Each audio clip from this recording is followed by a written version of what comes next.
So guys, today Battlefield 5 got a new patch update to version 4.6, but this is a tricky one because some of the new content has been delayed.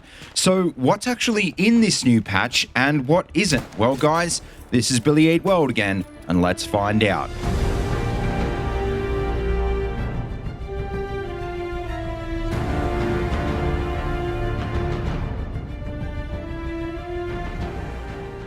Alright guys, so this will probably be a shorter video than I'd hoped for because, like I said, even though 4.6 is out now, a lot of the stuff isn't actually playable yet.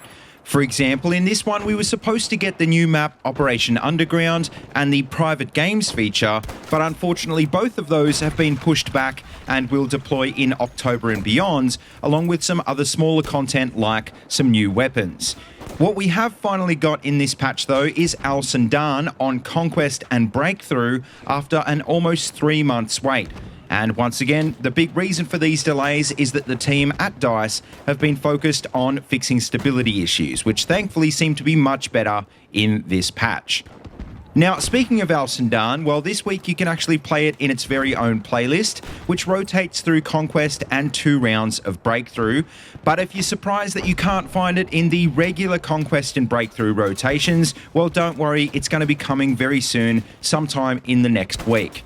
As for the map itself though, well honestly I was pretty skeptical at first, but after a few hours it became pretty obvious that it is a breath of fresh air and a whole lot of fun if you're into sniping or vehicle gameplay. But unfortunately the trade-off is that makes it pretty punishing if you like to play regular infantry roles, especially on Breakthrough where everything feels really grindy and way too tight for 64 players.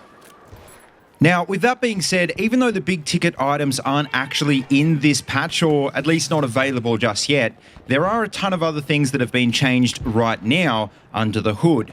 For example, in just about every patch, DICE do a balance pass on a particular weapon category, and this time it's the turn of the sidearms, which except for the Webley, are now a little bit better at longer ranges. Not just that, but there's been a ton of other little tweaks and fixes, way too many to list in the one video, but here's some of the more important ones. Like for example, you'll now notice that flare radius shows on the minimap, artillery strikes now use custom color settings, and actions like throwing grenades and self-healing don't affect sprint speed anymore. Now, finally, the last big changes the devs have made in this one is to prone mechanics, and it looks as though this is part of trying to nerf bipod MMG gameplay in the long run. For example, the horizontal free aiming angle while prone has now been reduced to only 40 degrees, which means it's basically slower and harder now to change direction while you're on the ground. Here's a quick quote that probably sums it up the best though. In response to a commenter on Reddit, Battlefield community manager Adam Freeman said about changes to MMG gameplay, quote, "We're focused on first altering prone gameplay. We've also explored a change to bipod behavior, but we want to do some more exploration on this first."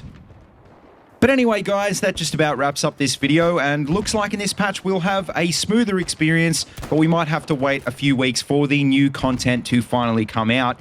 So in the meantime, let me know what you think down below. Are you happy that the game is at least a bit more stable now, or are you pretty disappointed that the new content still isn't here yet? As always though, don't forget to like, comment and subscribe, and please feel free to check out the links in the description if you want to see any more of these videos. And also don't forget you can find my Twitter and Discord links down there as well if you want to keep in touch. And as always, until next time, see you later and have a good one.